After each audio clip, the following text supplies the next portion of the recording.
روایات کو مد نظر رکھ کر بزرگوں نے جس بات کو صحیح قرار دیا ہے، راجح قرار دیا ہے، وہ یہی ہے کہ کسی ایک رات میں متعین نہیں ہے، کبھی 21 میں ہوگی، کبھی 23 میں ہوگی، کبھی 25 میں ہوگی، کبھی 27 میں ہوگی، کبھی 29 میں ہوگی، کسی سال کسی رات میں، کسی سال کسی رات۔ تو بھائی یہ اللہ تعالیٰ کی نعمت آنے والی ہے، اس کو فضول ضائع کرنے سے بچانے کی ضرورت ہے۔ کیا کریں اس میں؟ رات کے وقت میں جاگنا جتنا ہو سکے، اس جاگ کر اس کو میلے ٹھیلوں کی نظر نہ کرو خدا کے لیے کہ چراغاں ہو رہا ہے اور جلسے ہو رہے ہیں اور تقریریں ہو رہی ہیں اور تقریب ہو رہی ہے اور دعوتیں ہو رہی ہیں اور دیگیں چڑھ رہی ہیں اور برتن کھنکھنا رہے ہیں اور اس کا انتظام ہو رہا ہے، ساری رات ضائع ہو گئی اسی میں۔ ارے بھائی یہ اللہ تعالیٰ کی نعمت ہے، یہ ایسی رات ہے کہ اس میں بندہ ہو، اس کا اللہ ہو، بس کوئی تیسرا حائل نہ ہو بیچ میں، بندہ اور اس کا اللہ، بس آپس میں براہ راست رابطہ قائم کرو۔ کس طرح کرو؟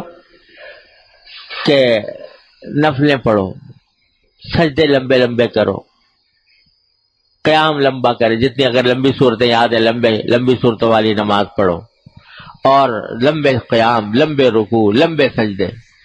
اور اس سجدے میں جو نفلوں کے سجدے ہوتے ہیں اس میں جتنی چاہو دعائیں کرو، عربی والی دعائیں جو قرآن کی دعائیں ہیں یا نبی کریم صلی اللہ علیہ وسلم کی جو دعائیں مناجات مقبول وغیرہ میں لکھی ہوئی ہیں، وہ جتنی یاد ہو وہ پڑھو، اور کچھ نہیں، جتنی بھی یاد ہو، جو بھی یاد ہو، جو دعا یاد ہو۔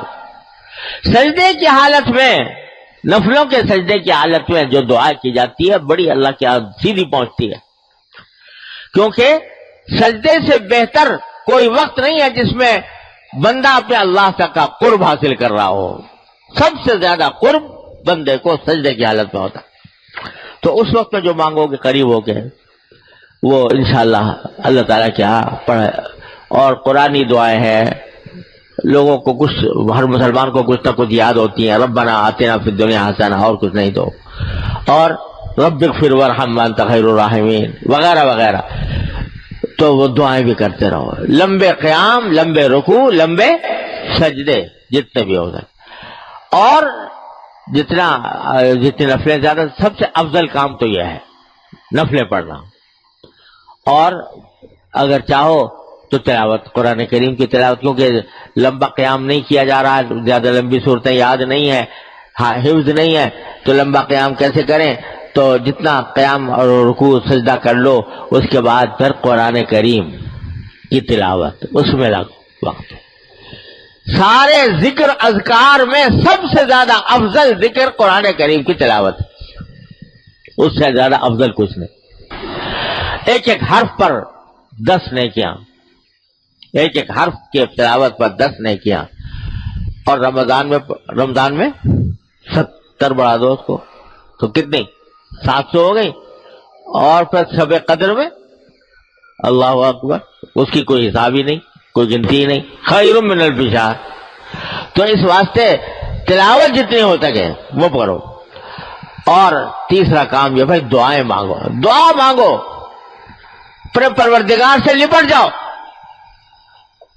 لپٹ کے دعائیں مانگو، مچل کے مانگو، ہر حاجت اپنی اللہ کے سامنے پیش کرو۔ اور وہ کریم کی بارگاہ ایسی ہے کہ ہر مانگنے پر، ہر دعا پر بھی تمہارے لیے نیکی لکھی جا رہی ہے۔ جو تم مانگ رہے وہ ملے یا نہ ملے، لیکن جو دعا مانگی، ہر دعا عبادت، ہر دعا نیکی، چاہے اپنے دنیاوی مقاصد کے لیے مانگ رہے ہو، یا اللہ مجھے صحت دے دے، یا اللہ میرا قرضہ ادا ہو جائے، یا اللہ میرا مکان بن جائے، یا اللہ مجھے سواری اچھی مل جائے، یا اللہ میری اولاد کو ترقی ہو جائے، یا اللہ مجھے روزگار میں، یہ ساری دعائیں جو کر رہے ہو، ہر دعا عبادت، ہر دعا نیکی۔ تو دعاؤں کی کثرت۔ اور ہم اور آپ کیا مانگیں گے دعائیں؟ مانگنا بھی نہیں آتا۔ مانگنا آتا ہے؟ اللہ میاں سے کس طرح مانگنا چاہیے؟ مانگنا بھی نہیں آتا۔ وہ مانگنا بھی سکھا گئے نبی کریم سرور دو عالم صلی اللہ علیہ وسلم، وہ بھی وہی سکھا گئے۔ تو اس کی آپ کی مانگی ہوئی دعائیں، مناجات مقبول، الحزب العظم، اور پتہ نہیں کتنی کتابیں چھپی ہوئی ہیں جس میں رسول کریم صلی اللہ علیہ وسلم کی مانگی ہوئی دعائیں ہیں۔ وہ ایسی دعائیں ہیں کہ ہمارے آپ کے تصور میں بھی نہیں آ سکتی تھی، جو سرکار دو عالم صلی اللہ علیہ وسلم سکھا گئے۔ دنیا اور آخرت کی کوئی بھلائی ایسی نہیں ہے جو آپ نے مانگ نہ لی ہو، ہمارے تصور میں بھی نہیں آ سکتی تھی، جو سرکار دو عالم صلی اللہ علیہ وسلم نے ہمیں مانگ کے بتا دی۔ یہاں تک مانگ لیا اللہ میں نے، حضور اقدس صلی اللہ علیہ وسلم نے، کہ یا اللہ خشکی میں، سمندر میں آپ کا کوئی بندہ، کوئی بندی جو بھی کوئی دعا مانگ رہا ہو، جو چیز اچھی اس نے مانگی ہو، اے اللہ میں بھی اس کا محتاج ہوں، وہ مجھے بھی دے دے، وہ بھی مجھے دے دے۔ اس سے زیادہ اور کیا مانگے گا کوئی آدمی؟ یہ بھی مانگ کے بتا دیا کہ یا اللہ آپ کے نبی کریم صلی اللہ علیہ وسلم نے جتنی دعائیں مانگی، جتنے کام، جتنی اچھائیاں مانگی، یا اللہ وہ سب میں مجھے دے دے۔ جتنی برائیوں سے نبی کریم صلی اللہ علیہ وسلم نے پناہ مانگی، اے اللہ میں ان سب کی پناہ میں آپ کی پناہ مانگتا ہوں، اسے وہ دے دے۔ کوئی گوشہ چھوڑا نہیں، دنیا آخرت کی بھلائی کا کوئی گوشہ چھوڑا نہیں جو آپ نے مانگا نہ ہو۔ لہذا وہ دعائیں مانگیں، مناجات مقبول کے نام سے چھپی ہوئی ہے کتاب، اور حضور اقدس صلی اللہ علیہ وسلم کی مانگی ہوئی دعاؤں کی اور بھی کتابیں ہیں، حزب الاعظم بھی ہے، پتہ نہیں کیا کیا ہے۔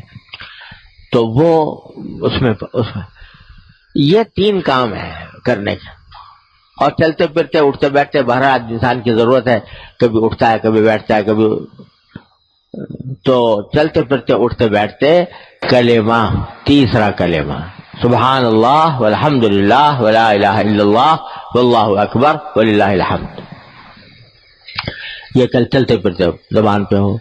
یہ 4 کام ہیں، اس میں گزار دیں رات، نفلے، تلاوت، دعا، اور چلتے پھرتے اٹھتے بیٹھتے ذکر اللہ تبارک و تعالیٰ کا۔